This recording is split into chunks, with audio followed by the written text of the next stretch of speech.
కలుగునుగాక. మరొక పర్యాయం ఆ మహాదేవుని సన్నిధానంలో కూర్చొని ఆయనను స్తుతించి ఆరాధించి ఆయన నామాన్ని పొగడగలిగిన ఒక భాగ్యాన్ని మనకిచ్చిన దేవునికి మహిమ ఘనత ప్రభావాలు కలుగునుగాక. ఆరాధనలో పాల్గొన్న మీ అందరికీ మరొకసారి దైవజనుడిగా హృదయపూర్వక వందనాలు తెలియజేస్తున్నాను. దేవుడు మిమ్మలను ఆశీర్వదించునుగాక. మహాదేవుని సన్నిధానంలో చాలా విలువైన కొన్ని మాటలను జాగ్రత్తగా గ్రహించవలసిందిగా ప్రేమతో మనవి చేస్తున్నాను. దైవజనుడైన దావీదు చేసిన ప్రార్థనలు చాలా ప్రత్యేకమైనవిగా ఉంటాయి. నేను తరచుగా అనేకమైన అతని ప్రార్థనలను, ఆ ప్రార్థనలో ఉన్న అనుభవాలను నేను మీకు తరచుగా గుర్తు చేస్తూ వస్తాను. ప్రార్థన అనేది మన హృదయంలో ఉన్న భావం నోటి ద్వారా బయటకు వస్తుంది. పసితనంలో నిజదేవుని ఎరగని ఆ దినాలలో ఎక్కడికి వెళ్ళినా అలా చేతులు జోడించి ఒకే ప్రార్థన. మా అమ్మ, మా నాయన, మా అమ్మమ్మ, మా నాయనమ్మ, నా వెనుకున్నవారు, నా ముందున్నవారు, నాకంటే పెద్దలు చిన్నలు ఎప్పుడు చేసిన స్థలాలు మారాయి, కానీ ప్రార్థన మనవి మాత్రం మారలేదు. ఏంటి ఆ ప్రార్థన అంటే, ఏ దేవుణ్ణి దేవుడని భావించి ఆరాధించే దినాలలో మేము ఉండేవారమో ఒకటే ప్రార్థన, అమ్మా నన్ను, నా కుటుంబాన్ని చల్లగా ఉంచు. ఇంతకు మించి సంవత్సరాలు గడిచిపోయినా మరొక మాట ఎప్పుడు నోటిలో నుంచి వచ్చినట్టు నేను చూడలేదు. నన్ను, నా కుటుంబాన్ని, నా పిల్లలను, నా పనులను చల్లగా ఉంచు. మా అమ్మ, మా నాన్నమ్మ, మా నాన్న, మా తండ్రులు ఎవరైనా ఇలాగే ప్రార్థించారు, నాకు అదే నేర్పారు. ఎప్పుడైతే దేవుని సన్నిధానంలో నేను రావడం ప్రారంభించానో, సర్వశక్తి కలిగిన దేవుణ్ణి ఆరాధిస్తున్న మందిరాలకు వెళ్ళడం ప్రారంభించానో, అక్కడ ప్రజలు ఏ విధంగా కూర్చొని దేవా నా దేశాన్ని బాగుంచు అనడం విన్నాను. దేవా నా గ్రామం బాగుండాలి అని ప్రార్థన చేయడం చూశాను. దేవా త్రాగుబోతులు మారాలి, తిరుగుబోతులు మారాలి, భయానకమైన పరిస్థితుల మధ్యలో ఉన్న నా దేశం క్షేమంగా ఉండాలి అని, డ్రగ్స్కి, గంజాయికి, మత్తుకి అలవాటు పడిపోతున్న యవనస్తులు బాగుపడాలని, కుటుంబాలు క్షేమంగా ఉండాలని ప్రార్థన చేస్తున్న ప్రజలను నేను విన్నాను. అప్పుడు అర్థమైంది, వీరు చేస్తున్న ప్రార్థన చాలా ప్రత్యేకంగా ఉంది. నాకు తెలిసినంత మట్టుకు ఏ వ్యక్తి అయినా వారు ఆరాధిస్తున్న దేవుడు, దేవతల దగ్గరికి నన్ను, నా కుటుంబాన్ని చల్లగా ఉంచు అని అనడమే తప్ప ప్రపంచ క్షేమం, తాగుబోతుడు మారాలి అని ప్రార్థన చేసిన మనవి నేనైతే వినలేదా. అప్పుడు అర్థమైంది, ఒక మనిషి మాట్లాడుతున్న మాటలోనే అతని అంతరంగంలో భావం బయటకు వస్తుందని. నా సంగమ జాగ్రత్తగా నా మాటలు ఆలకించండి. దైవజనుడైన దావీదు అనేక ప్రార్థనలు చేసిన అనుభవాలను నేను మీకు తరచుగా ముందు పెడుతూ వస్తున్నాను. ఈరోజు ఆయన చేసిన ఒక అద్భుతమైన ప్రార్థన మనవిని నేను మీ ముందు ఉంచాలని ఆశపడుతున్నాను. పరిశుద్ధ గ్రంథం తెరచుదాం. 143వ కీర్తన, పరిశుద్ధ గ్రంథంలో నుంచి 143వ దావీదు కీర్తన 8-9 వాక్యాలను ఒకసారి గట్టిగా చదవండి. నీ యందు నేను, దేవా నీ యందు నేను నమ్మిక ఉంచి ఉన్నాను. నా హృదయమున కృపావాక్కును నాకు వినిపించుము. నీ వైపు నా మనస్సును ఎత్తిపెట్టుచున్నాను. ఓ దేవా, నేను నడవవలసిన మార్గము నాకు తెలియచేయమా. యెహోవా, నేను నీ మరుగుజొచ్చి ఉన్నాను. నా శత్రువుల చేతిలో నుండి నన్ను విడిపించుము. నీవే నా దేవుడవు. నీ చిత్తానుసారముగా ప్రవర్తించుటకు నాకు నేర్పుము. దయగల నీ ఆత్మ సమభూమి గల ప్రదేశమందు నన్ను నడిపించునుగాక. హల్లెలూయా. చదమ అసలు చేతులు ఎత్తున్నారు. హల్లెలూయా. ఈ దైవజనుడు చేసిన ప్రార్థన ఈరోజు మనము కూడా ఈ భావన జాలం దేవుని పాదాల దగ్గర పెట్టాలి. ఈ ప్రార్థన చేస్తున్న ఈ వ్యక్తి సాధారణమైన వ్యక్తి కాదు. ఇతను ఒక రాజు.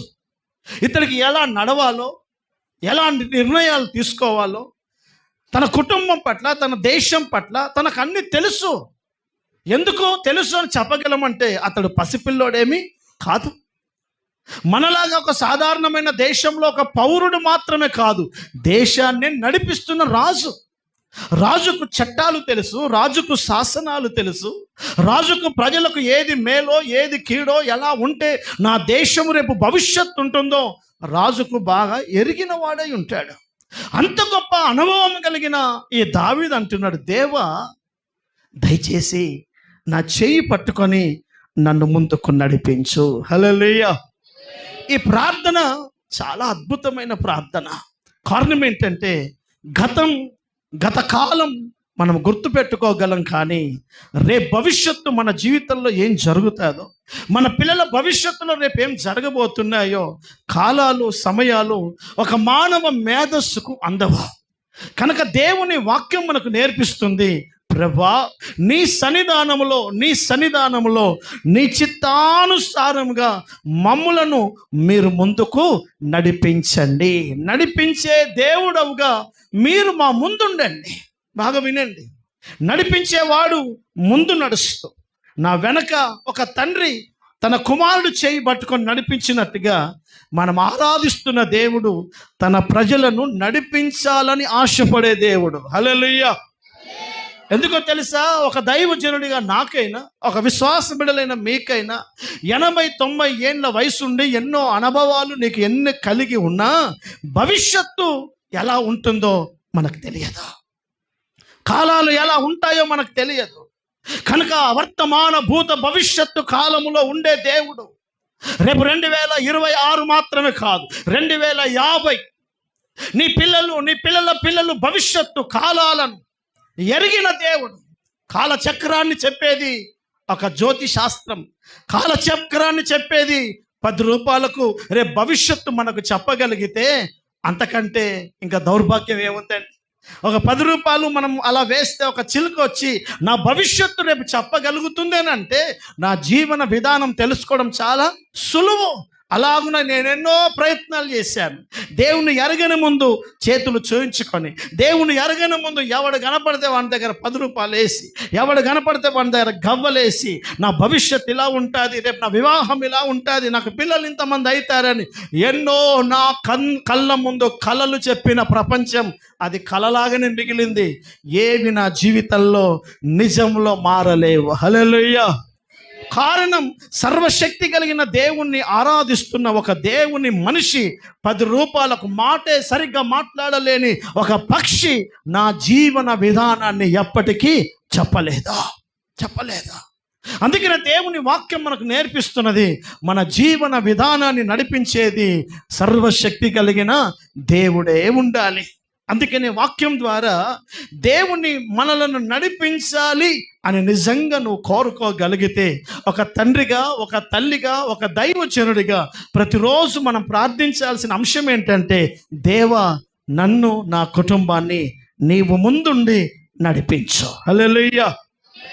ఎందుకో తెలుసండి, బైబిల్ చెప్తుంది, దైవజనుడైన మోషే దగ్గరికి నా ప్రభు వచ్చి అంటాడు, మోషే నా ప్రజలైన ఇశ్రాయేలీయులను ఐగుప్తు యొక్క బానిస సంఖ్యలలో నుండి విడిపించి వాగ్దానము చేసిన పాలు తేనెలు ప్రవహించే ఆ క్షేమకరమైన స్థలానికి, ఆ దేశానికి నేను నడిపించడానికి దిగొచ్చాను. మనం ఆరాధిస్తున్న దేవుడు ఎక్కడో ఉండి మీరు నడవండి, మీరు వెళ్ళండి, నేను వెనకొస్తాను, నా పేరు చెప్పు అనే పెద్ద మనిషి కాదు ఆయన. మనం ఆరాధిస్తున్న దేవుడు ఎలాంటి వాడంటే, ఆయన మన ముందుండి మనలను నడిపించుటకు ఇష్టపడే దేవుడై ఉంటున్నాడు. ఆమేన్. చదవం గట్టిగా హల్లెలూయా. అందుకనే జ్ఞానము ఎరిగి ఆత్మతో దేవుని మనస్సు ఎరిగి ఉన్నటువంటి నా దావీదు అంటాడు, దేవా నన్ను నీ చిత్తానుసారముగా నడిపించు. ఆయన నడిపింపులో నడుస్తున్నాము అంటే రుజువేంటో తెలుసా? వాక్యం చాలా జాగ్రత్తగా వినండి. దేవుడు మనలను నడిపిస్తున్నాడు అనడానికి ఒక అద్భుతమైన ఆ యొక్క రుజువు ఏంటంటే ఆయన చిత్తానుసారంగా మనం నడుస్తాం. 2, ఆయన ముందుంటాడు, ఆయన వెనక మనం అడుగులేసుకుంటూ నడుస్తాం. మన ఇష్టాలు, మన తలంపులు, మన ఆలోచనలు ఎవరో చెప్పిన తలంపుల ప్రకారం కాకుండా దేవుడు గనక నడిపించగలిగినట్టు నడిస్తే అద్భుతాలు మన జీవితాల్లో చూస్తాం. హల్లెలూయా. పరిశుద్ధ గ్రంథంలో ఆయన ఎలా నడిపిస్తాడో, ఎలా ఉంటాడో నేను మీకు చాలా విలువైన కొన్ని మాటలను నేను మీకు గుర్తు చేస్తాను. మళ్ళీ చెప్తున్నాను, ఆయన మనల్ని నడిపించకపోతే ఏదో ఒక రోజు బైబిల్ చెప్తుంది, జిగట గలిగిన దొంగ ఊబి అంటే అర్థం ఏంటో తెలుసా? అక్కడ ఊబి ఉన్న సంగతి మనకు తెలియదు, అక్కడ మోసం ఉన్న సంగతి మనకు తెలియదు, ఆ ప్రజల హృదయాలలో మన పట్ల చెడు స్వభావం ఉందన్న సంగతి తెలియదు. ఎందుకంటే ఒక మనిషి యొక్క అంతరంగం ఎలా ఉంటుందో, రేపు భవిష్యత్తు ఎలా ఉంటుందో మనం ఊహించగలమే తప్ప వాస్తవ్యం మనకు అర్థం కాదు. అందుకనే దావీదు అదే ప్రార్థన చేస్తే అంటాడు, దేవా నా పాదములను జారిపడకుండా నాకు సహాయము చేయి. ఎందుకో తెలుసా? చాలా పర్యాయాలు నమ్మిన వారి ద్వారా మోసపోతాం. ఎందుకు మోసపోయావు అంటే వారు మోసం చేస్తారని మనం అసలు అనుకోలేదు. ఎందుకు? వారు మన కంటికి అలా కనపడ్డారు, వారు మన జీవితంకు ఎంతో ఆప్తులుగా కనపడ్డారు, వారు ఎంతో మనకు సమీపస్తులుగా, మన క్షేమాన్ని కోరే వ్యక్తులుగా కనపడ్డారు. కానీ వారి అంతరంగంలో మోసపూరితమైన భావజాలం మనకు అర్థం కాలేదు. నేను ఇట్లా చేస్తాడని, ఈ మనిషి ఇలాగున ప్రవర్తిస్తాడని నేను కలలో కూడా అనుకోలేదండి అని చాలా సార్లు ప్రజలు చెప్తూ ఉంటారు. కారణం, ఒక మనిషి మాట, నడక, ప్రవర్తనను చూడగలడే తప్ప అంతరంగంలో దాగి ఉన్న భావజాలాలను ఎవడు గుర్తుపట్టలేడు. హల్లెలూయా. అయితే ఒక మనిషి వ్యక్తిత్వాన్ని స్ట్రైట్గా చూడగలిగిన దేవుడు మనలను నడిపించాలని ఆశపడుతుంటాడు. గనక మన ప్రార్థన ఏంటంటే మనము, మన కుటుంబాలు, మన పిల్లలు, మన పరిచర్య, మన ప్రతి పని, దేవా నీవు నీ చిత్తానుసారంగా నన్ను నడిపించండి. ఆమేన్. ఒక దైవజనుడు, అతని పేరు డేవిడ్ విల్లింగ్స్టన్. ఒక గొప్ప కుటుంబంలో ఉన్నతమైనటువంటి హోదాలో ఉన్నటువంటి ఆ వ్యక్తి దగ్గరికి ఒకరోజు దేవుని దర్శనం వచ్చి, డేవిడ్ నా సేవ చేయాలి, నా పరిచర్యకు, నీ వ్యాపారాలు, నీ ఔన్నత్యం అన్ని విడిచిపెట్టి నా సేవకు నువ్వు రావాలి. నశించిపోతున్న కోట్ల ఆత్మలు ఉన్నారు, వారి దగ్గరికి నువ్వు వెళ్ళాలి, నిజ దేవుని గురించిన భావాన్ని చెప్పాలి అని చెప్తూ, దేవుని బిడ్డలారా, దేవుని సన్నిధానంలో దైవజనుడైన డేవిడ్కి సేవ పిలుపు వస్తున్నప్పుడు దైవజనుడైన డేవిడ్ అన్నాడట, ప్రభా నా వ్యాపారాలు, నా సంపన్నం, నా సౌఖ్యం అన్ని విడిచిపెట్టడానికి నేను సిద్ధమే. నాకు వేటి మీద మనసు లేదు, వేటి మీద ఆశ లేదు, నీ సేవ చేయడం కంటే భాగ్యం మరొకటి ఏమీ లేదు. అయితే నేను నీ సేవ చేయాలి అని అంటే ఒక షరతు పెడుతున్నానని అన్నాడట. ఎందుకు అని అంటే, నీవు నన్ను రెడ్ ఇండియన్స్ అంటే నరమాంస భక్షకులు ఉండే ఆ అరణ్యపు ప్రాంతాలలోకి నువ్వు నన్ను సేవకు పంపిస్తున్నావు. మనిషిని చూస్తే చాలు చంపుకొని తినగలిగే రాక్షస భావజాలాలు కలిగిన ఆ ప్రజల దగ్గరికి వెళ్ళి, దేవుడు ఉన్నాడు, ఈ భావము తప్పు, మనిషిని తినొద్దు, నీ విలువ గొప్పది అని చెప్పేదాకా వాడు ఎక్కడ ఆగుతాడు? నా ప్రాణాలు ఉంటాయో లేదో నాకు తెలియదు, అయితే నాకు ధైర్యం ఉంది, నేను వెళ్ళడానికి నేను సిద్ధమే. అయితే నీవు నాతో ప్రమాణం చేయాలి. ఏంటి అని అంటే, నీవు నా ముందు నడుస్తానంటే నేను వస్తాను సేవకు అని అన్నాడట. నన్ను పోషిస్తావా, నాకు అన్నం పెడతావా, నన్ను కాపాడుతావా, అక్కడికి వెళితే నాతో పాటు ఒక 10 మందిని పంపిస్తావా అని అడగలే. అతడు అడిగిన ప్రశ్న ఏంటంటే, నీవు నా ముందు ఉంటాను అని నాకు ప్రమాణం చేయి, నేను నువ్వు ఎక్కడికి పంపినా నేను సిద్ధమే. హల్లెలూయా. అంత గొప్ప భావం అండి. నాతో 10 మంది ఉంటే ఎన్ని రోజులు ఉంటారు, నన్ను పోషించేవాడు ఉంటే ఎన్ని రోజులు పోషిస్తాడు. నా ముందు నా దేవుడు ఉంటే సర్వం జరుగుతాయి. అందుకనే దేవుడు అతనితో అన్నాడట, నేను నీతో ఉంటాను, నీ ముందు ఉంటాను, బయలుదేరని చెప్పాడట. ఎందుకు చెప్తున్నాను ఈ మాట అంటే, చాలామంది దేవుని సన్నిధానంలో ఆయన నడిపింపు ఎలా ఉంటుందో మనకు అర్థం కాక చాలా అవస్థల పాలు అవుతూ ఉంటాం. ఈరోజు ఒక సేవకుడిగా నేను మిమ్మల్ని ప్రేమించి మాట్లాడే మాట, ప్రతిరోజు నువ్వు చేతులెత్తి ఉదయమే వేకువని 4 గంటలకు లేచి ప్రార్థనలో ఉంటున్న నీకు ఒక్క మాట ప్రభుతో అడుగు, దేవా ఈ దినమంతా నీవే మమ్ములను నడిపించు. హల్లెలూయా. చదవ హుషారుగా హల్లెలూయా. చవాలి గట్టిగా హల్లెలూయా. ఆయన నడిపిస్తే, ఆయన ముందు నడిస్తే ఏం జరుగుతుంది? చాలామంది అనుకుంటున్న ఆలోచనలు వేరు, కానీ వాస్తవం దేవుడు చేసేది వేరు. నా వైపు చూడండి. ఇశ్రాయేలుతో దేవుడు అన్నాడు, నేను మీ ముందు నడిపించడానికి దిగొచ్చాను. ఇప్పుడు వినండి, నేను ముందు నడుస్తున్నాను, ఇదిగో నా కొడుకు నా పిల్లలు నా వెనక నడుస్తున్నారు. నేను ఎలా ఉంటానో తెలుసా? ఒక తండ్రిగా నా ఆలోచన ఎలా ఉంటుందో తెలుసా? ఏ సమస్య నా బిడ్డల దగ్గరికి రానివ్వద్దు. నా బిడ్డలు క్షేమంగా, నెమ్మదిగా, సంతోషంగా, ఆరోగ్యంగా, అసలు కష్టం అంటే ఏంటో తెలియకుండానే మన పిల్లలు పెరగాలని ఒక తల్లిగా ఒక తండ్రిగా అనుకుంటాం. కానీ అది చాలా అబద్ధపు ఆలోచన, అది చాలా తప్పుడు అభిప్రాయం. ఒకవేళ అలా గనక మన పిల్లలను పెంచితే వాళ్ళు సమాజానికి ప్రయోజకులుగా మారలేరు. హల్లెలూయా. ఎందుకో తెలుసా? తండ్రి అయినటువంటి దేవుడు ఎలా నడిపిస్తాడో నేను మీకు చాలా విలువైన విషయాలు చెప్తాను. నా దేవుడు అంటున్నాడు, ఇశ్రాయేలు ప్రజలారా నేనే మీ ముందు నడుస్తున్నాను అని అన్నాడు. ఆయన ముందు నడుస్తున్నా కూడా వాళ్ళు ఆకలి కోసం ఎదురు చూశారు, తిండి కోసం ఎదురు చూశారు. బాగా వినండి, ఆయన ఉన్నాడు పగలు మేఘముగా, రాత్రి అగ్నిగా, ఇశ్రాయేలు ప్రజలతో సాక్షాత్తు దృశ్యంగా దేవుడు ఉన్నా కూడా ఇశ్రాయేలు ప్రజలకు చాలా పర్యాయాలు ఆహారము కొరత ఏర్పడింది. అంటే అర్థం ఏంటో తెలుసా? కటిక దారిద్రం, పేదరికం, ఇంత తిండి కావాలయ్యా బాబు, మాకు ఆహారము లేదు అని అరిచారు వాళ్ళు. దేవుడు లేడా? దేవుడు వాళ్ళతోనే ఉన్నాడు. కొన్నిసార్లు వాళ్ళు అడిగారు, అరిచారు, అయ్యా మాకు దాహం అవుతుందయ్యా, మాకు కాస్త మంచినీళ్ళు దొరకడం లేదు అని అన్నారు. దేవుడు వాళ్ళతోనే ఉన్నాడు, కానీ సరి అయిన భోజనం దొరకలేదు. దేవుడు వాళ్ళతోనే ఉన్నాడు, కానీ సరి అయిన ఆ వసతి, దాహం వారికి తీరలేదు. అంత మాత్రమే కాదు, వారు ప్రయాణం చేస్తున్న ప్రయాణంలో వారు సాఫీగా వెళ్ళారా అని అంటే అస్సలు వెళ్ళలేదు. వారు 40 ఏళ్ళు వారు ప్రయాణం చేసిన ప్రయాణం ఏంటో తెలుసా? బైబిల్ చెప్తుంది, అది భీకర ధ్వని కలిగిన అరణ్యపు యాత్ర. హల్లెలూయా. అరణ్యపు యాత్ర అది. అరణ్యం వేరు, అడవి వేరు.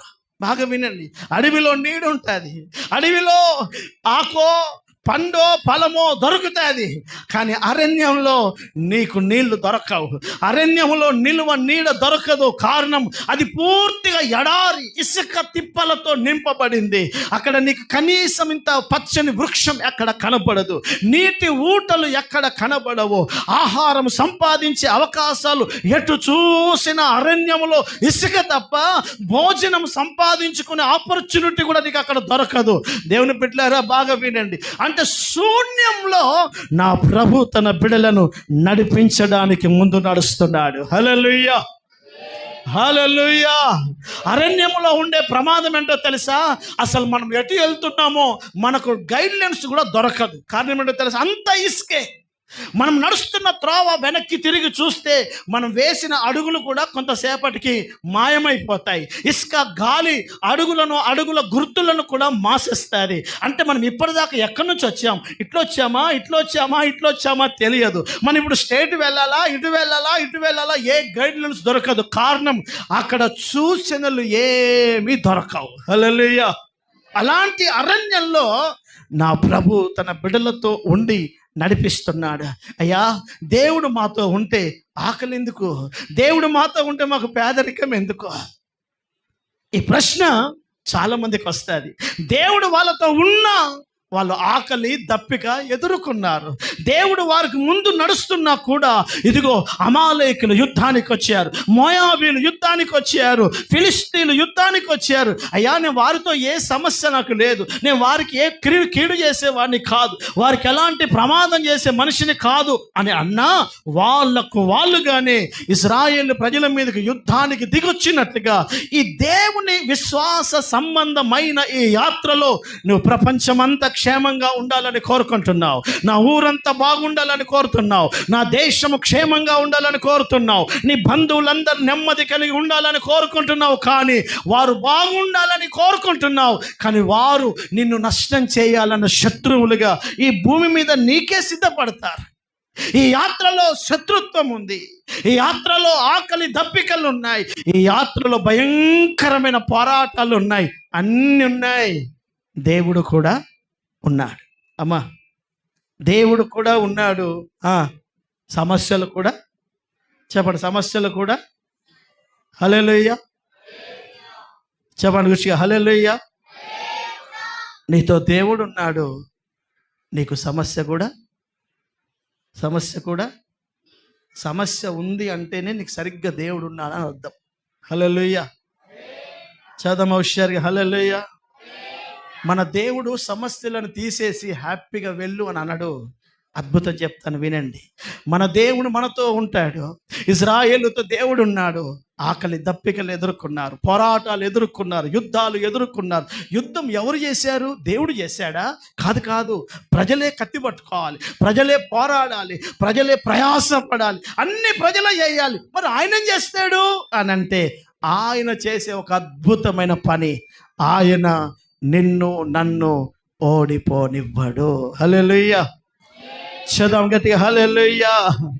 ఆకలి ఉండొచ్చు కానీ పస్తుగా ఉండనివ్వడు, దాహం ఉండొచ్చు కానీ నిన్ను దిక్కు లేకుండా చావనివ్వడు, రోగం ఉండొచ్చు కానీ ఆ రోగంతో నిన్ను చావనివ్వడు, శత్రువులు నీకు విరోధంగా లేచుండొచ్చు కానీ ఆ శత్రువుల ముందు తలదించుకునే స్థితి నీకు కలగనివ్వడు. దేవుడు మనతో ఉండి చేసే అద్భుతమైన కార్యం ఏంటో తెలుసా? ఆయన ఇశ్రాయేలు ప్రజల చరిత్ర అంతా మీరు చూడండి. 40 ఏళ్ల చరిత్రలో ఇశ్రాయేలు ఎప్పుడు ఓడిపోలేదు, ఇశ్రాయేలు ఎవరి దగ్గర తల వంచలేదు.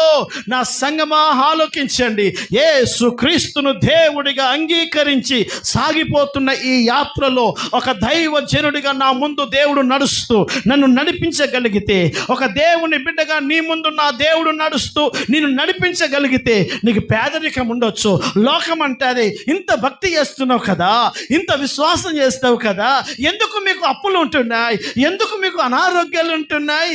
భక్తి చేస్తున్నాను గనకనే ఉంటున్నాయి, భక్తి చేస్తున్నాము గనకనే సమస్య మాతో ఉంటుంది. హల్లెలూయా.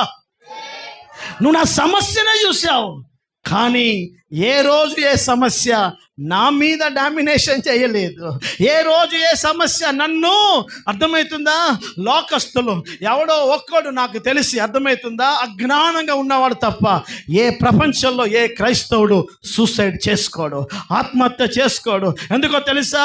సమస్యలు ఉండొచ్చు కానీ వాడికి నమ్మకం ఉంది, ఒకరోజు నా ప్రభు నన్ను నిలబెడతాడు. హల్లెలూయా. పరిశుద్ధ గ్రంథం మనకు చెప్తుంది, నా దేవుని బిడ్డలారా, దేవుడు దావీదు ముందు ఉన్నాడే, దావీదును బాగా వినండి. అరణ్యములో పశువులతో సమస్య, పట్టణంలో సౌలుతో సమస్య, ఇంటిలో అబ్షలోముతో సమస్య. ఆయనకు నెమ్మది ఎక్కడుందయ్య బాబు? ఆయనకు నెమ్మది లేదు, సమాధానము లేదు. ఇదిగో షడ్రక్ మేషక్ అబద్దిగోలకు ముందుగా ఉండి అగ్నిగుండంలోకి నడిపించింది దేవుడే. ఇదిగో దానియేలు ముందుగా ఉండి సింహపు బోనులోకి నడిపించింది దేవుడే. అయ్యా, నీవు నీ ప్రజలను అగ్నిగుండంలో వేసి చంపాలనుకుంటున్నావా? నీ ప్రజలను, ఇదిగో దానియేలును ఆ సింహపు నోళ్లకు ఆహారంగా ఇచ్చేయాలనుకుంటున్నావా? ఎందుకు అనంటే, దేవుడు దావీదును, దానియేలును, షడ్రక్ మేషక్ అబద్దిగోలను సమస్యలలో నడిపించాడే తప్ప సమస్యలలో ఓడిపోనివ్వలేదు. హల్లెలూయా.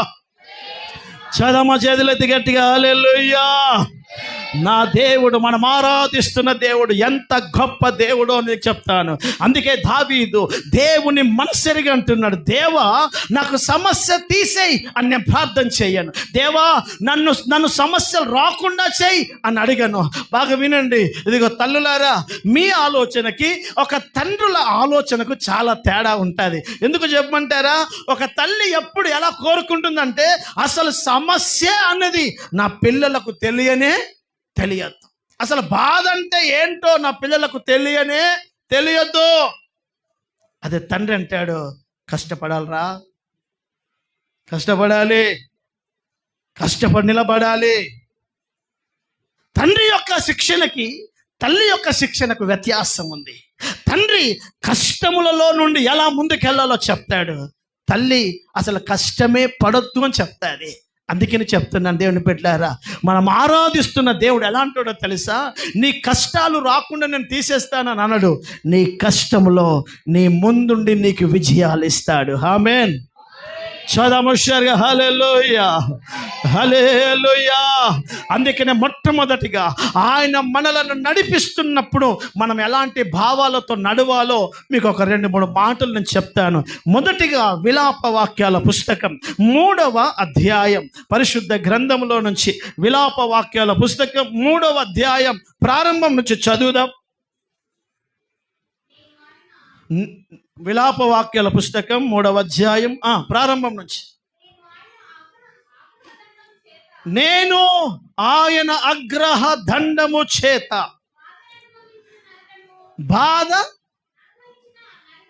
ఆ బాధలను అనుభవించిన మనుష్యుడను ఆయన కటిక చీకటిలోనికి దారి తీసి దానిలో ఆ కటిక చీకటిలో నన్ను నడిపించుచున్నాడు. మాటి మాటికి దినమెల్లా ఆయన నాకు దెబ్బలను కొడుతున్నాడు. ఆయన నా మాంసాన్ని, నా చర్మమును క్షీణింప చేయుచున్నాడు. నా ఎముకలను విరగొట్టుచున్నాడు. హల్లెలూయా. ఇవన్నీ ఎవరు చేస్తున్నారు బ్రదర్? ఇవన్నీ ఎవరు చేస్తున్నారు? శత్రువా? అమ్మా, ఇవన్నీ ఎవరు చేస్తున్నారు? చెప్పండి దగ్గర గట్టిగా. ఎవరు చేస్తున్నారు? ఆయన. ఎవరి గురించి? దేవుడి గురించి మాట్లాడుతున్నాడు ఆ సేవకుడు. దేవుడు నన్ను చీకటిలో నడిపిస్తున్నాడు. దేవుడు మాటి మాటికి నాకు దెబ్బలను కొడుతున్నాడు. దేవుడు నాకు చర్మాన్ని క్షీణింపజేస్తున్నాడు. ఆయన నన్ను ఒక బలమైన పనిష్మెంట్ మార్గాలలో, కఠినమైన త్రోవలలో నన్ను నడిపిస్తున్నాడు. ఎందుకయ్యా దేవుడికి అంత తపన? ఏ తండ్రి అయినా తన పిల్లలను అలాంటి మార్గాల్లో నడిపించాలని ఎవడు కోరుకుంటాడు? నేను అంటున్నాను దేవుని బిడ్డలారా, ఒక హ్యాపీగా సముద్ర జలముల మీద నడవగలిగిన నా ప్రభు ఇజ్రాయేలును అరణ్యంలో ఎందుకు నడపాలి? క్షేమకరమైన టౌన్లో బైపాస్లో నుంచి తీసుకుపోయే మార్గం దేవుడికి తెలియదంటారా? అమ్మ, తెలియదా? దేవుడు ఇశ్రాయేలు ప్రజలను ఐగుప్తులో నుంచి కానాను దేశానికి, అలా ఫిలిస్తీన్ల దేశం బైపాస్ అలా హ్యాపీగా తీసుకెళ్లే మార్గం తెలుసా? తెలియదా? తెలుసు. కానీ ఆయన అరణ్య మార్గంలో ఎందుకు నడిపిస్తున్నాడు అని అంటే, ప్రజలకి అనేక అనుభవాలు. చీకటి ఉంటేనే కదా వెలుగంటే ఏంటో తెలిసేది. వెలుగు కొరకు నువ్వు ఎప్పుడు కనిపెట్టగలవు? అసలు చీకటి బాధ అంటే ఏంటో నీకు తెలిస్తే కదా. బల్లార్షలో ఒక ఇంటికి పోయినప్పుడు 10 నిమిషాలు కరెంటు పోయింది. నేను అన్నాను, ज़्यादा समय हो गया लाइट जाके, यहाँ पे ऐसा ही रहता है क्या? అని అంటే, पास्टर साहब ये तो बहुत कम है, हमारा गांव में 3 दिन 4 दिन लाइट आता ही नहीं. 4 రోజులు 5 రోజులు కరెంట్ రాకుండా ఉండేవాడికి ఓ 10 నిమిషాలు కరెంట్ పోతే అసలు ఆడికి లెక్కే లేదు. ఎందుకంటే ఆడికి చాలా అనుభవం ఉంది. ఎందుకు చెప్తున్నానంటే, చీకటిలో ఉన్నవాడు, నైట్ డ్యూటీ వేసిన వాడు, బాగా వినండి, నైట్ డ్యూటీ వేసిన అలవాటు ఎవరికైనా ఉంటే, నేను ఇంటర్మీడియట్ చదువుతున్నప్పుడు నైట్ డ్యూటీలు చేసేవాడిని హైదరాబాద్లో. ఎన్నిసార్లు చూస్తామో ఎందుకో తెలుసా? ఎప్పుడు తెల్లారుతుందా, ఎప్పుడు చీకటిలో ఉన్నోడే కదా తెల్లవారి జాము కొరకు ఎప్పుడు సూర్యుడు ఉదయిస్తాడని ఎదురు చూసేది. సూర్యుని యొక్క విలువ, సూర్యుని కొరకు ఎదురు చూసే అనుభవం ఎవడుకుంటుందో తెలుసా? ఎవడైతే చీకటిలో నడుస్తున్నాడో వాడే సూర్యుని కొరకు ఎదురు చూస్తాడు. ఆ విలువ చీకటిలో ఉన్నవాడికే తెలుస్తుంది. అందుకే లేఖనం అంటుంది, నా దేవుడు చీకటిలో నుండి ఆయన నన్ను నడిపిస్తాడు. హల్లెలూయా. కష్టాలలో, కన్నీళ్లలో, ఇబ్బందులలో, పోరాటాలలో, శత్రు భయములో అనేక అనుభవాలు. అందుకే మీరు చెప్తున్నాను, అబ్రహాం, ఇస్సాకు, యాకోబులను, అబ్రహామును దేవుడు ఒకరోజు అన్నాడు, నువ్వు గెరారు ప్రాంతంలోకి వెళ్ళు అని అన్నాడు. బాగా వినండి, గెరారు అనే ప్రాంతానికి వెళ్ళమని చెప్పింది అబ్రహాముకు దేవుడే. అక్కడికి వెళ్ళిన తర్వాత అబ్రహాము గారి భార్యను ఆ గెరారు ప్రాంతంలో ఉన్న రాజు వచ్చి లేపుకొని పోయాడు. ఇదేంటి అర్థం కాదు. ఆ ప్రజలు, భయంకరమైన ప్రజల దగ్గరికి అబ్రహామును దేవుడు అసలు పంపించడం అంతవరకు సబబు. అక్కడికి వెళ్ళిన తర్వాత శారమ్మ గారును అబీమెలెకు రాజు వచ్చి తీసుకొని పోయాడు. ఏంటి ప్రభువా, ఈ ప్రాంతానికి నువ్వు నన్ను పంపిస్తే వాడు వచ్చేసి నా భార్యను తీసుకుపోయి వాడింట్లో పెట్టుకున్నాడు అని అంటే, శారమ్మ గారిని ఆయన ఒకరోజు ఇంట్లో పెట్టుకున్నాడు. దేవుడు అబీమెలెకుతో మాట్లాడాడు. హల్లెలూయా. అసలు అబీమెలెకుకు యెహోవా అంటే తెలుసా? చెప్పండి. అబీమెలెకు రాజుకి, గెరారు ప్రాంత ప్రజలకి అసలు యెహోవా అనే దేవుడు ఒకడు ఉన్నాడని, ఆయన సర్వశక్తి కలిగిన దేవుడు అని తెలుసా? తెలియదు. అలా తెలియజేయడానికి దేవుడు అబ్రహామును ఆ పట్టణానికి తీసుకెళ్ళి కూర్చోబెట్టాడు. శారమ్మ గారిని తీసుకెళ్ళాడు. అబీమెలెకు అంటాడు, రాత్రి నీ దేవుడు నాతో మాట్లాడాడు. అయ్యా, నీ పవిత్రమైన జనం అని నాకు అర్థమైంది. నీవు ఇతనికి భర్త అని, ఈమె నీకు భార్య అని నాకు తెలియదు. ఇదిగో నీ భార్యను నువ్వు తీసుకుపో. పోతూ ఇదిగో 1000 రూపాయలు. ఎప్పుడు? 1,00,000 సంవత్సరాల క్రితం 1000 రూపాయలు ఇచ్చాడేనా? హల్లెలూయా. అంత మాత్రమే కాదు, దాసీలు, గొడ్లు, పశువులు ఇచ్చేశాడు. ఇప్పుడు అబ్రహామును ఆ ప్రాంతానికి తీసుకెళ్ళి కొంచెం రాత్రంతా మానసిక ఒత్తిడికి, నా భార్యను వాడు ఏం చేస్తాడో, పరాయి పురుషుడు, వాడు నేను ఎదిరించలేను, వాడు మహారాజు, వాడితో నేను గొడవ పెట్టుకోలేను, నా భార్యను వాడు చెరుపుతాడా, నష్టం చేస్తాడా, చంపుతాడా అని ఆ రాత్రంతా ఆయన మానసిక ఒత్తిడి, ఆ స్ట్రెస్ అనుభవించి ఉంటుండొచ్చు. కానీ ఆ ఒత్తిడి వెనుక ఒక అదృశ్యమైన కార్యం దేవుడిది ఏంటంటే, అబీమెలెకు యెహోవాను తెలుసుకున్నాడు. హల్లెలూయా.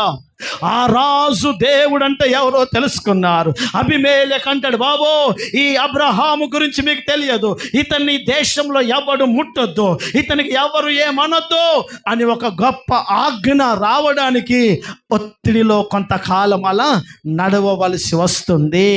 నా దేవుని సంగమా వినండి, దేవుని వాక్యం మనకు చెప్తుంది, ఆయన చీకటిలో మనలను నడిపించే దేవుడు.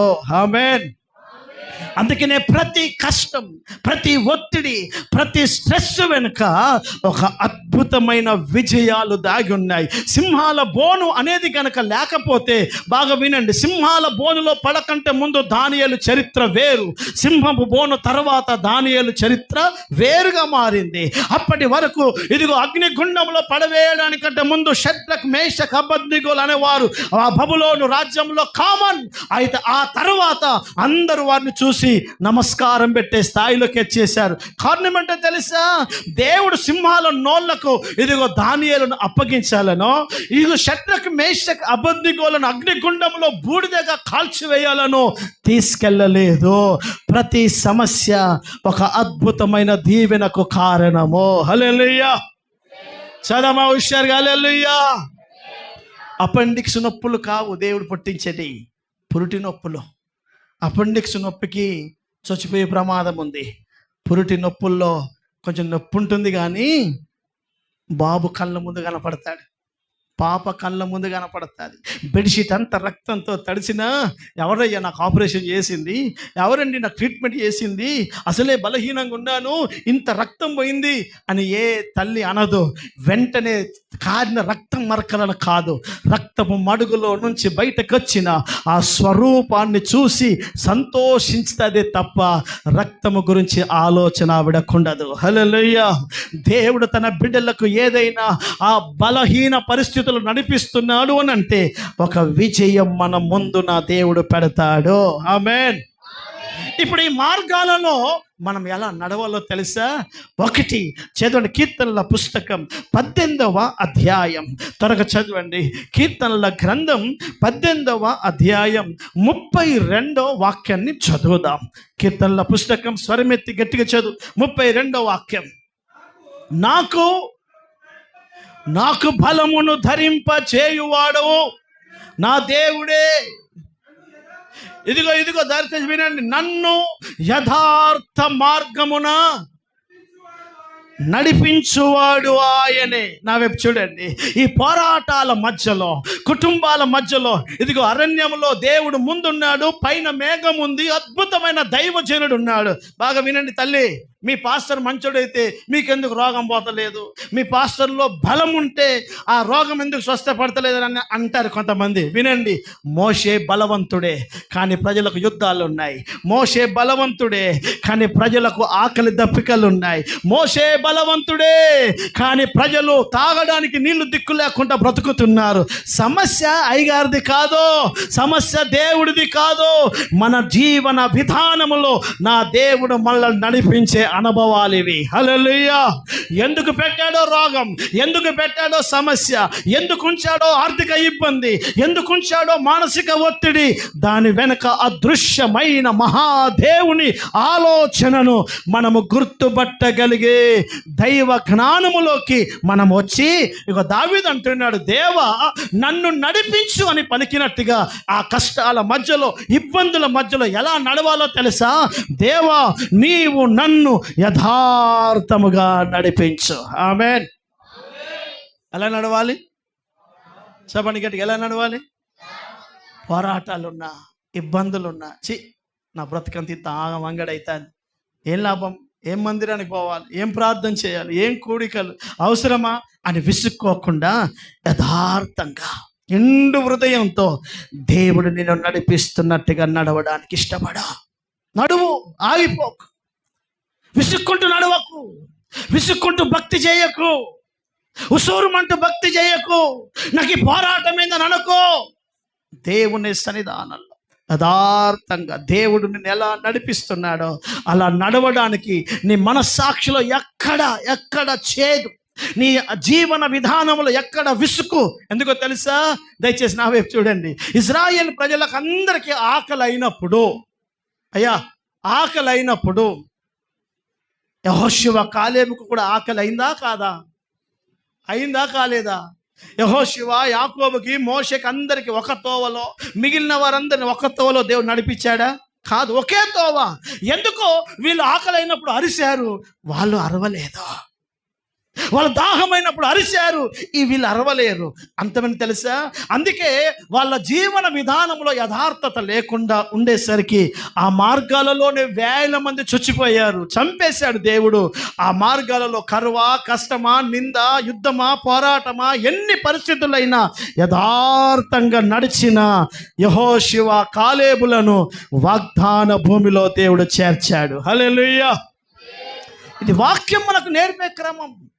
పోరాటాలను బట్టి ఆగద్దు, ఇబ్బందులను బట్టి మన జీవన విధానంలో మార్పు తెచ్చుకోవద్దు.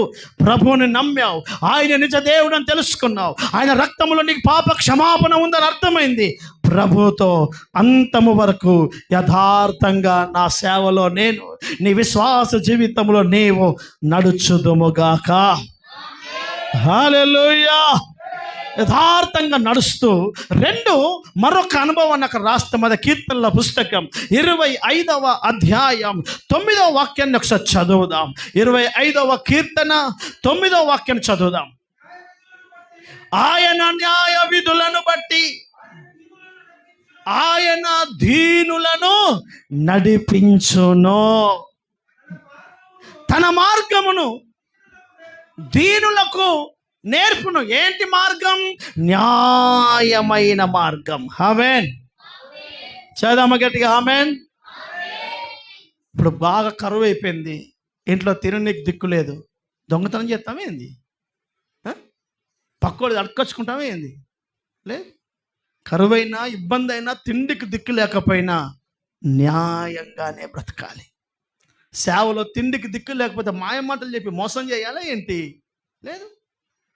వాక్యం అంటుంది దేవుడు మనల్ని ఎలా నడువమంటున్నాడు తెలుసా?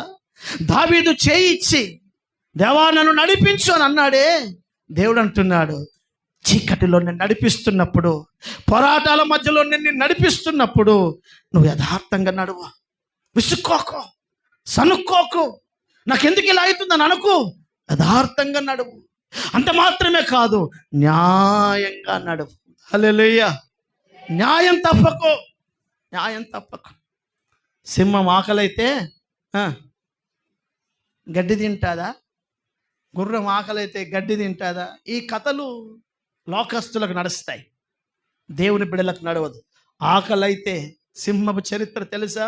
సింహం చచ్చిపోయే ముందు అర్థమవుతుందా? 10-15 రోజుల ముందే తనకు అర్థమైపోతుంది నేను చచ్చిపోతానని. అర్థమవుతుందా? చచ్చిపోవడానికి సిద్ధపడుతుంది, కానీ అర్థమవుతుందా ఎక్కడ గడ్డి తిని తన జీవితాన్ని శాపగ్రస్తంగా చేసుకో, తన అలవాటు మార్చుకో. వాక్యం ద్వారా మనకు నేర్పిస్తున్నాడు. కరువులో, కష్టములో, పోరాటాలలో నువ్వు నిజంగా న్యాయంగా బ్రతుకుతున్నావా? ఇన్ని పోరాటాల మధ్యలో నా సేవలో న్యాయంగా నేనున్నానా? హల్లెలూయా. ఇబ్బందులు అయినప్పుడు న్యాయం తప్పే అవకాశాలు ఉంటాయా? ఉండయా? పోరాటాలు ఎక్కువైనప్పుడు న్యాయం తప్పే అవకాశం ఉంటుందా? ఉండదా? న్యాయంగా ఆదివారం మందిరానికి రావాలి. అస్సలు పోరాటాలు ఎక్కువైపోయి ఇంట్లో నెమ్మది లేకపోతే పొద్దున్న లేచి ఫ్రెష్గా స్నానం చేసుకొని బైబిల్ పట్టుకొని రాగలవా? మందిరానికి పాడగలవా? ఆరాధించగలవా? కారణం న్యాయంగా బ్రతకడం అందరితో కాదా? అందుకే దేవుని వాక్యం అంటుంది ఆయన నడిపిస్తున్నప్పుడు ఎలా నడవాలో తెలుసా? న్యాయం. హల్లెలూయా. న్యాయం. అందుకనే మీకా పుస్తకంలో రాస్తాడు, చదువుతారా? మీకా పుస్తకం 6వ అధ్యాయం 8వ వాక్యం. మీకా గ్రంథము 6వ అధ్యాయం 8వ వాక్యం. త్వరగా చదవండి.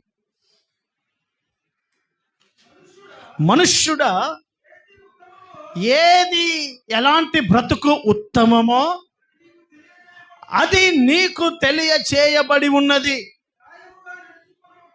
ఎందట? న్యాయముగా నడుచుకొనుటయు, కనికరమును ప్రేమించుటయు, దీన మనస్సు కలిగి దేవుని ఎదుట ప్రవర్తించుటయు. ఇంతే కదా దేవుడు నిన్ను అడుగుతున్నాడు. హల్లెలూయా. దేవుడు మన ద్వారా ఏం ఆశపడుతున్నాడండి? నా సేవలో ఎన్ని అద్భుతాలు జరుగుతున్నాయి తర్వాత సంగతి. నా సేవలో ఎంతమంది రోగులను బాగు చేస్తున్నా అది అడగలే లెక్క. నా సేవలో న్యాయం, నేను ఎంత న్యాయంగా మాట్లాడుతున్నా, నా జీవితంలో ఎంత న్యాయంగా ఉంది. న్యాయాన్ని ప్రేమించే సేవకుడనా ఆయన చూస్తాడా? అందుకే మనుష్యుడా, ఏది ఉత్తమమో నీకు చెప్తున్నాను. ఏంటి? న్యాయముగా నడవడం. హల్లెలూయా. అమ్మా చెప్పండి గట్టిగా, హల్లెలూయా. ఇదిగో ప్రభు నడిపిస్తున్న త్రావలో సంగమా, కరువు, కటాక్షం, ఇబ్బంది, పోరాటాలు, శత్రువులు, ప్రేమించిన వారు చేసే మోసాలు అన్నీ ఉంటాయండి బాబు, అన్నీ ఉంటాయి. ఎవరు చెప్పారు మీకు ఈ భక్తి? దేవుడు ముందుంటే కష్టం ఉండదు, ఇబ్బంది ఉండదు. ఇంకా చెప్పాలా? దేవుడు ఉంటే నీకు ఎక్కువైపోతాయి, కొంచెం ఎక్కువైపోతాయి. ఎందుకంటే శత్రువు ఎక్కువ పని చేస్తాడు. బైబిల్ అంటుంది సద్భక్తితో బ్రతక ఉద్దేశించు వారికి శ్రమలు. అర్థమవుతుందా? బైబిల్ చెప్తుంది నీతిమంతుడికి అన్నం దొరకదు, నీతిగా బ్రతికితే. అర్థమవుతుందండి. బొంబాయిలో మా స్నేహితుడు ఒకైనా హోటల్లో పనిచేస్తాడు, అస్సలు అబద్ధం ఆడాడు. కస్టమర్లు పోయారు, భయ్యా ఖానాలో అని అన్నారు, వచ్చేసి మళ్ళీ 2 రోజుల తర్వాత మళ్ళీ పోయి తమ్ముడు భోజనం తీసుకురా అన్నాడు. మొన్న వచ్చినప్పుడు పెట్టారే నాకు, అది చాలా టేస్ట్గా ఉంది ఆ కర్రీ, అది తీసుకురానంటే ఇది అప్పటిదే మొన్నటిదే అని అన్నాడు. ఎవరైనా ఇది మొన్నటిదే అని అన్నాడట. అంటే ఈరోజు ఇది కాదా? కాదు, ఇది 2 రోజులు అయింది వండి అన్నాడట. ఆయన ఓనర్ దగ్గరికి పోయి ఏంటండి హోటల్ 2-3 రోజుల్లో కర్రీ ఈరోజు పెడతారా మాకు కస్టమర్కి అని అంటే, లేదు సార్ ఫ్రెష్ అంటే. ఎవరు ఫ్రెష్ అంటున్నారు?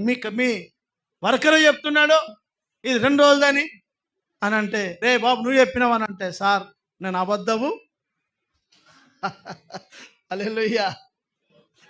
నువ్వు మాకు పనికిరావురా నాయన, నువ్వు మా దగ్గర డ్యూటీ నీకు పనికిరాదని ఇలా కొట్టేశారు. ఎందుకు చెప్తున్నారంటే వాక్యం చెప్తుంది న్యాయం. హల్లెలూయా. చదవమ్మ గట్టిగా హల్లెలూయా. నువ్వెంత న్యాయంగా మందిరానికి వస్తావు. కరువే, వినండి, 10 రూపాయలే. చాలా అవసరతలు ఉన్నాయి, కానీ అందులో ఆ 100లో 10 రూపాయలు నువ్వు తీసి దేవునికి ఇవ్వడం చేస్తావు చూడు, చూస్తాడు దేవుడు న్యాయం.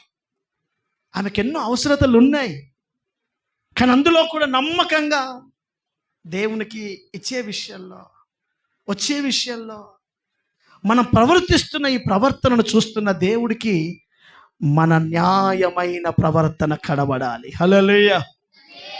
వాక్యం చెప్తుంది యథార్థంగా నడువు ఆయన నడిపిస్తున్న మార్గాలలో. ఏ కష్టం నిన్ను నష్టం చేయడానికి కాదు, నీకు విజయాలకే. కష్టాలు ఉండొచ్చు, కానీ ఓటమి మాత్రం ఉండదు. నీకు దేవునిలో ఓటమి ఉండదు. ఇది పక్క పరిశుద్ధ గ్రంథం చెప్పే ఫార్ములా. ఇది దేవుని వాక్యం చెప్తుంది. ఆ మార్గంలో నువ్వు న్యాయంగా నడువు. 3 వాక్యం చెప్తుంది. 23వ కీర్తన 3వ వాక్యం. 23వ కీర్తన 3వ వాక్యం చదవండి ఒకసారి త్వరగా. యెహోవా నా కాపరి, నాకులేమి కలుగదు. పచ్చిక గల చోట్ల ఆయన నన్ను పరుండ చేయుచున్నాడు. శాంతికరమైన జలముల యొద్దకు ఆయన నన్ను నడిపిస్తున్నాడు. హల్లెలూయా. చదవము హుషారుగా చేతులైతే హల్లెలూయా. వాక్యం అంటుంది దైవజనుడైన దావీదే ఇవన్నీ పలుకుతున్నాడు. ఎందుకు? ప్రారంభమే మీకు చదువు చెప్పించాను. దేవా నన్ను నీవు నడిపించన్నాడు. ఎలా నడిపిస్తున్నాడో ఆయనే చెప్తున్నాడు. యథార్థంగా నడిపిస్తున్నాడు. ఆయన నడిపింపులో, ఆయన నడిపిస్తున్న కష్టాలలో నేను యథార్థంగా నడుస్తున్నాను, న్యాయంగా నడుస్తున్నాను. 3 అంటున్నాడు, నాకు ఏదో ఒక రోజు శాంతి అంటే నెమ్మది కలుగజేసే దేవుడు నాకు ఉన్నాడని, నన్ను నడిపిస్తున్న ఈ త్రోవలో నా గమ్యం ఒక రోజు నాకు నెమ్మది కలుగజేస్తాడన్న అద్భుతమైన విశ్వాసముతో నేను నడుస్తున్నాను. హల్లెలూయా. ఎలా నడువో తెలుసా? సేవలో నేనైనా, విశ్వాస జీవితంలో మీరైనా, ఈ పోరాటంలో పడుతున్న ఈ అనుభవాలలో, ఎదుర్కొంటున్న ఈ ఒత్తిడిలో, నడుస్తున్న ఈ జీవన విధానంలో ఎలా నడవాలో తెలుసా? ఏదో ఒక రోజు నా దేవుడు నా కుటుంబంలో నెమ్మది కలగజేస్తాడు. నా ఆర్థిక స్థితిని మారుస్తాడు. నా అప్పు భారాలను తీరుస్తాడు. నా సేవలో ఒక దీవెన కలగజేస్తాడు. నా రోగం నుంచి నన్ను విడిపిస్తాడు. అంటే విశ్వాసముతో యాత్ర. ఎప్పుడు ఇలా ఉంటాయని కాదు, గమ్యం వాగ్దానంలో చేరుడే. 40 ఏళ్ళు అరణ్యంలో నడిచినంత మాత్రాన జీవితం అక్కడ అయిపోయిందా? కాదు. నడిచినప్పుడు అనుభవాలు ఉండొచ్చు, కానీ చేర్చబడిన గమ్యం దర్శనము యొద్దకు దేవుడు తన బిడ్డలను తప్పక చేరుస్తాడు. హల్లెలూయా. ఏ ఆశతో నువ్వు భక్తి చేస్తున్నావో, ఏ ఆశీర్వాదము నీ కుటుంబము చూడాలని చూస్తున్నావో, ఏ భవిష్యత్తు నా పిల్లలకు ఉండాలని తపిస్తున్నావో, ఆ దర్శనము యొద్దకు నువ్వు ఎలా నడవాలో తెలుసా? నమ్మకంతో నడువు, యథార్థంగా నడువు. ఆయన నడిపిస్తున్న త్రోవలో విసుకకు. 2 న్యాయంగా నడువు, అన్యాయంగా ప్రవర్తించకు. 3 భరోసాతో నడువు, నమ్మకంగా నడువు. నా ప్రభు నా కుటుంబ స్థితిగతులను మారుస్తాడని, నా వ్యక్తిగత బలహీనతల నుంచి నన్ను విడిపిస్తాడని, నా అనారోగ్యాల నుంచి నన్ను విడిపిస్తాడని, నా పిల్లల భవిష్యత్తులను నిలబెడతాడని ఏ ధైర్యముతో నువ్వు నడుస్తున్నావో, దైవజనుడైన దావీదు అంటున్నాడు, శాంతికరమైన జలముల యొద్దకు ఆయన నన్ను నడిపిస్తాడు. దేవుడు 24 గంటలు ఆ పోరాటంలోనే ఉంచాడు. ఒకరోజు తప్పక ఆయన మన ఇంటిలో, మన పరిచర్యలో, మన జీవితంలో నెమ్మది ఇచ్చే దేవుడు ఆయన. ఆమేన్.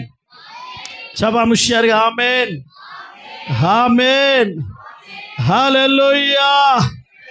చదాముష్యారుగా హల్లెలూయా. త్వరగా నేను ముగిస్తున్న, జాగ్రత్తగా వినండి. 4 ఒకటేను నడిపిస్తున్న త్రోవలో యథార్థంగా నడువు. చెప్పండి గట్టిగా, చెప్పండి, నోరు తెచ్చి. ఎలా నడవాలి? విసుక్కోకండి. చి నా బ్రతుకు పాడుగా అనకు అనకు. యథార్థంగా నడువు. 2 న్యాయంగా నడువు. దేవుడు ఎలా నడిపిస్తాడు? నడువు, న్యాయంగా నడువు. 3 నమ్మకంతో నడువు. ఎలా నడువు? నమ్మకంతో నడువు.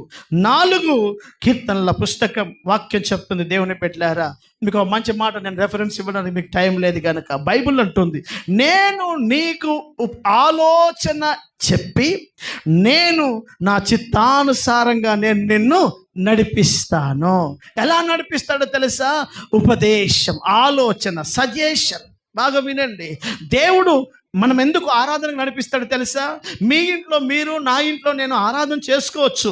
ఎందుకు మనకిక్కడ దేవుని బిడ్డలారా సమకూర్చుకుంటాడంటే, ఇక్కడ మనకు దేవుని ఉద్దేశాలు, దేవుని యొక్క ఆలోచనలు, మన జీవన విధానంలో మనం ఎలా నడవాలో గైడ్లైన్స్ అందే స్థలం ఇది.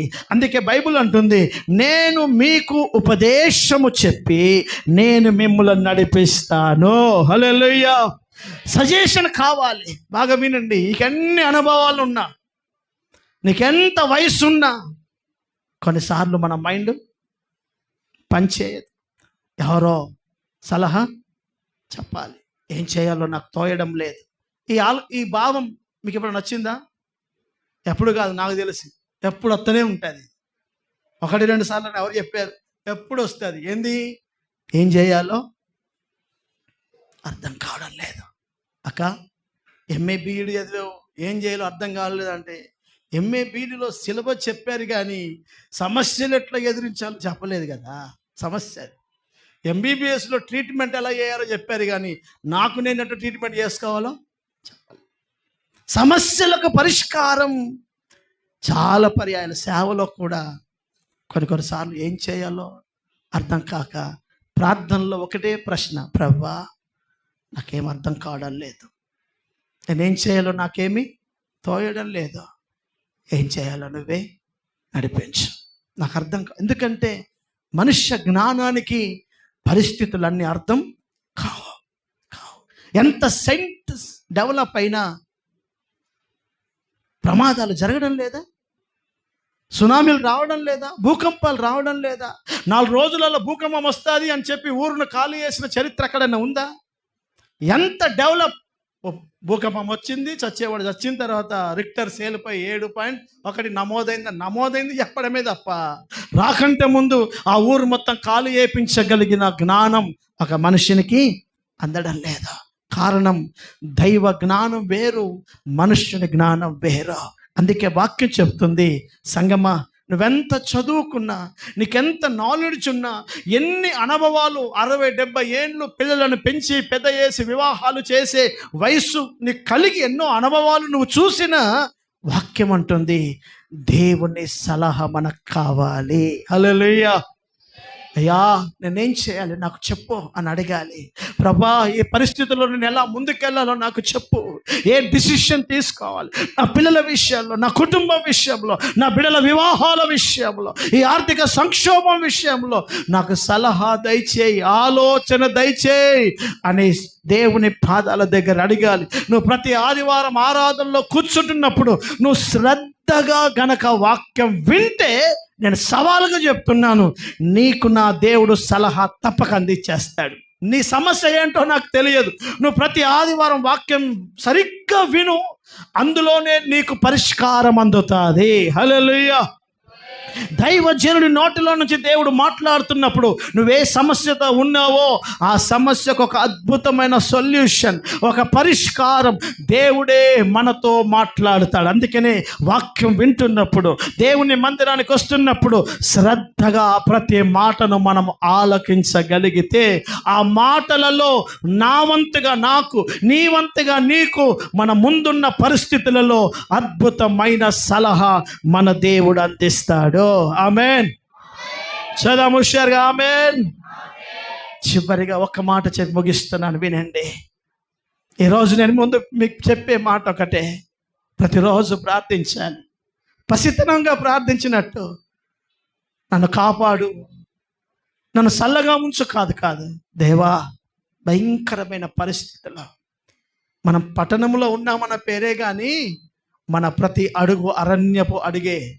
ఎక్కడి నుంచి ఏ ప్రమాదం వస్తుందో తెలియదు. రాత్రి పడుకుంటే తెల్లారుతాదో లేదో తెలియదు. ప్రమాదాలు ఒకప్పుడు అడవిలో ఉండేవి, పశువులు అడవిలో ఉండేవి, ప్రమాదాలు అడవిలో ఉండేవి. ఇప్పుడు సొంత గృహములోనే ప్రమాదాలు, నమ్మకస్తుల దగ్గరనే ప్రమాదాలు, కట్టుకున్న భార్య భర్త పిల్లలతోనే ప్రమాదాలు. ప్రమాదాలకు ఆమడ దూరము కూడా దేవుని బిడ్డలారా దూరము లేదు. ఎప్పుడు ఏ ప్రమాదాలు కుటుంబ వ్యవస్థలో వ్యక్తిగత జీవితంలో చొరబడతాయో తెలియదు.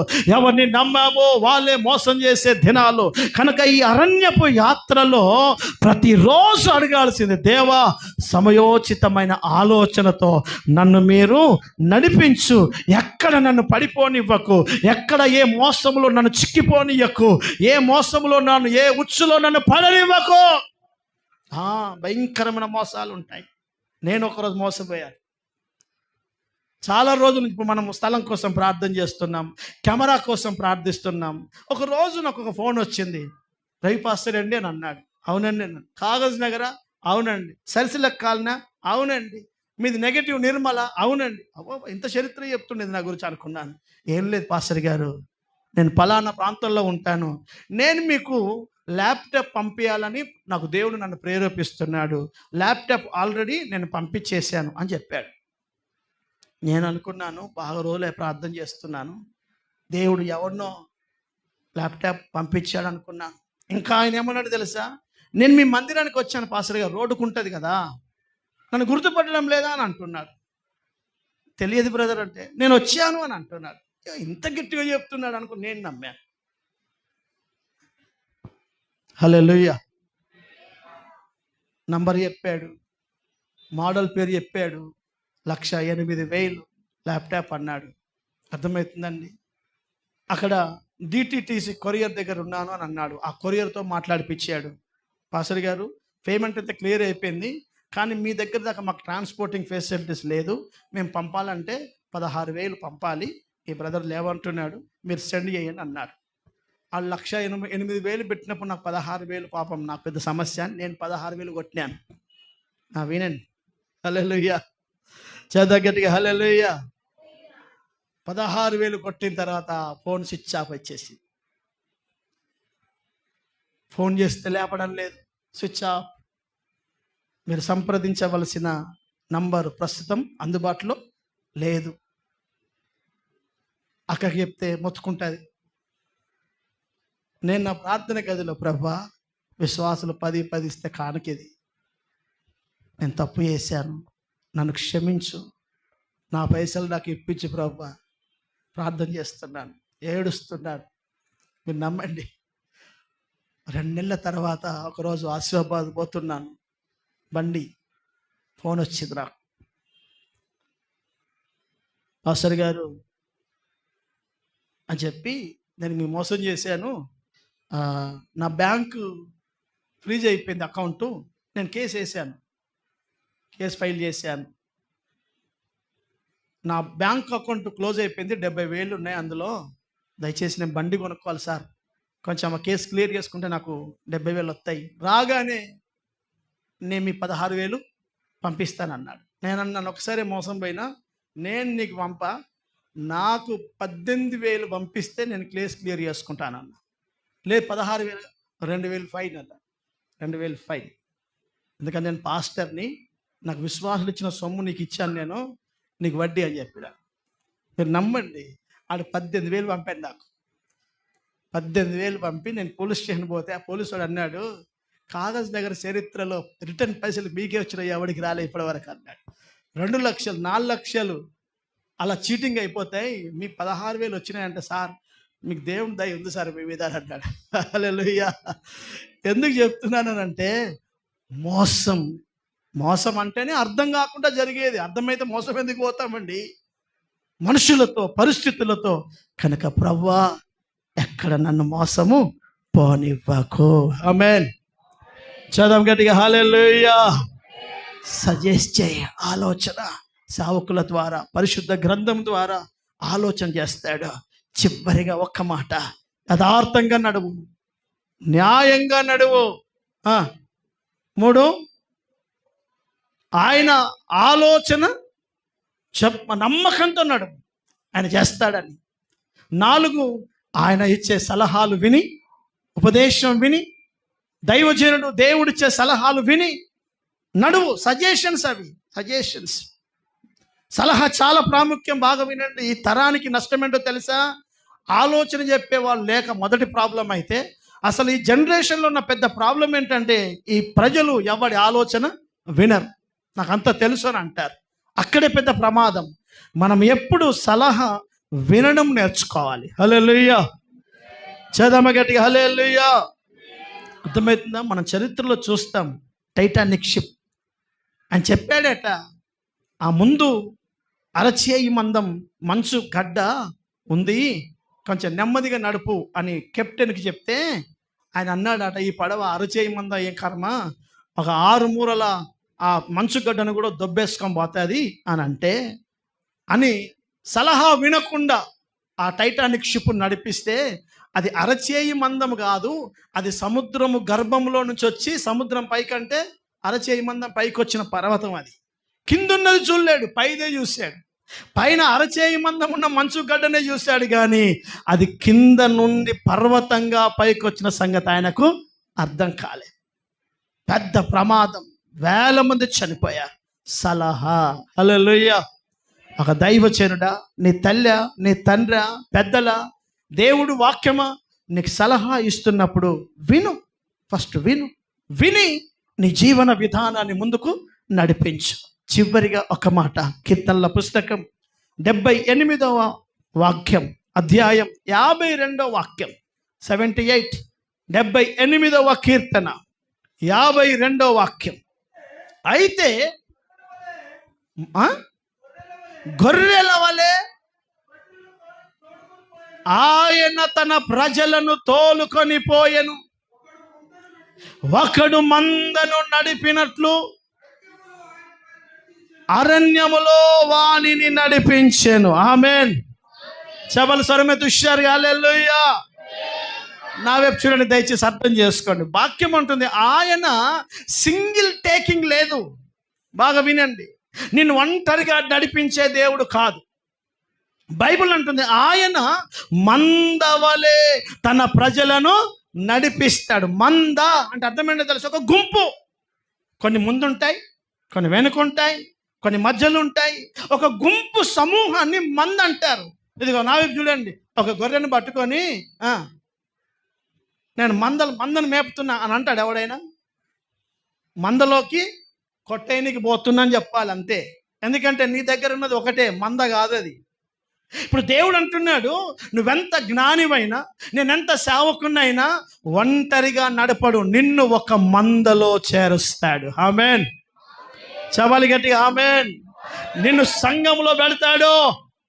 సంఘం ఇదిగో ఒక మంద ఇది సమూహం. నువ్వు ఒక్కడివే కాదు, ప్రభు నమ్మిన బిడ్డవు, నీతో కలిసిన సహోదరులు ఉన్నారు, సిస్టర్స్ ఉన్నారు, యవన బిడ్డలు ఉన్నారు. ఒక మందలో నీ ఒక మెంబరువే. సంఘంలో నువ్వు ఒక వ్యక్తివే అన్న సంగతి ఎప్పుడు గుర్తుపెట్టుకో. మందవలే ఆయన నడిపిస్తున్నాడు. ఆ మందలో మనకంటే ఒక మంద. నా వైపు చూడండి. ఇదిగో నేను ఒక గొర్రెను అనుకో, నేను మందలో మధ్యలో ఉన్నాను.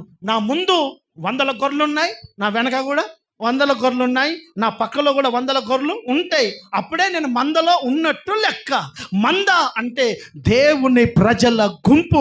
ఆ మందలో ముందున్న వరుసలో అబ్రహాం, ఇస్సాకు, యాకోబులు, దావీదు, దానియేలు ఉన్నారు. ఇదిగో మందలో నాతో కలిసి ఉన్న ఈ తరములో నా విశ్వాసులు, నా తోటి సేవకులు ఉన్నారు. నా మందలో నా వెనుకున్న వారు, రేపు రాబోయే తరములో యేసును వెంబడించే గుంపు ఉంది. ఇదంతా మంద. హల్లెలూయా. మందలో ఉండకుండా నువ్వు ఎటో ఒంటరిగా తిరిగితే నిన్ను దేవుడు నడిపిస్తాడని అనుకుంటున్నావా నువ్వు? బైబిల్ ఏం చెప్పింది తెలుసా? ఆయన 99 గొర్రెలను విడిచిపెట్టి ఒక్కదాని దగ్గరికే వెళ్ళాడు. ఎందుకు వెళ్ళాడు? అమ్మా, ఈ కథ తెలుసుగా? కథ కాదు, ఇది ఉపమానం. తెలుసు కదా, ఒక మనుషునికి 100 గొర్రెలు ఉన్నాయి, ఒకటి తప్పిపోయింది. ఇప్పుడు ఒకటి పోతే పోని 99 ఉన్నాయి కదా. ఒకదాని కోసం వెతుకుతాయి. 99 ఆగమయ్యే అవకాశం ఉందా లేదా? బ్రదర్, ఉందా లేదా? ఉందా లేదా? చెప్పండి మరోసారి గట్టిగా, ఉందా లేదా? ఉండదు. ఎందుకో తెలుసా? వినండి, గుంపులో ఉన్నది ఎవడు చెడిపోడు, సింగిల్గా ఉన్నదే పాడయ్యే అవకాశాలు ఉన్నాయి. అందుకే వాక్యం చెప్తుంది 99ని విడిచిపెట్టి. ఎందుకో తెలుసా? మందలో ఉన్న గొర్రెలను చూడండి, అక్కడికక్కడే ఉంటాయి, అవన్నీ గుంపులోనే ఉంటాయి. ఒక్కటి ప్రమాదం బయటకు వెళ్ళింది చూడు, దానికే తోవ దొరకక అది ఎక్కడో చిక్కిపోయి ప్రమాదమయ్యే అవకాశాలు ఉంటాయి. కనుక మందలో ఉన్న నా బిడ్డలు, మందలో ఉన్న విశ్వాసులు ఎవరు ఎటు చెడిపోరని చెప్పి దేవుని సంఘానికి, మందిరానికి, దేవుని సహవాసానికి దూరమై ఎవరైతే ఒంటరిగా బ్రతుకుతారో ఆ మనిషి ప్రమాదంలో పడే అవకాశం ఉంటుంది.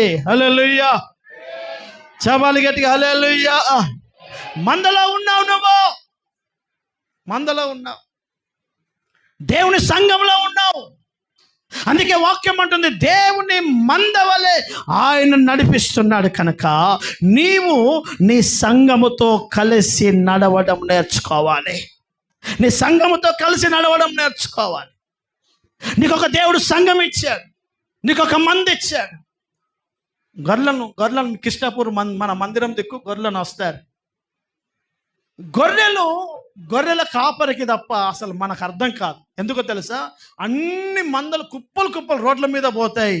అవి డివైడ్ అయినప్పుడు ఎవడి గొర్రెను వాడు పర్ఫెక్ట్గా ఆని గుంపులోకి తీసుకుపోతాయి. మనం వేరు చేయాలంటే చేయలేము, ఎందుకంటే అన్ని గొర్రెలు ఒకలాగానే ఉన్నాయి. ఈ గొర్రె ఆయనది, ఈ గొర్రె ఈయనది అని ఏడా?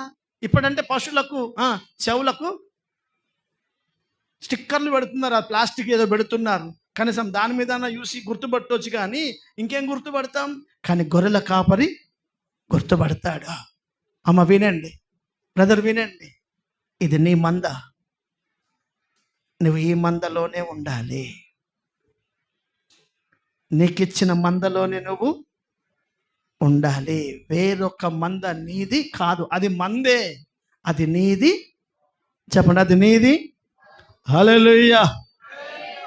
చెప్పు చేతుల దుష్టారుగా హల్లెలూయా. నిన్ను దేవుడు ఎక్కడి నుంచి తీసుకొచ్చి ఏ గుంపులో పెట్టాడో ఆ గుంపును విస్మరించకో. నా మాటలు బాగా వినండి బ్రదర్. నీ కొరకు ప్రార్థించే గుంపు అక్కడ లేదు, ఇక్కడుంది. అవునా కాదా? అవునా కాదా? మీ కొరకు పక్క సంఘం కూడా ప్రార్థన చేస్తాడు అనుకుంటున్నారా? ఎందుకు ప్రార్థన చేస్తాడు? నీ సంఘం విలువ నీకు తెలియాలి. నువ్వు ఏ గుంపులో ఉన్నావో ఆ గుంపు నీ కొరకు ప్రార్థిస్తాడు. నీ కష్టాల్లో, నీ సుఖములో, నీ సంతోషంలో నీతో పాలి భాగస్తులైతారు.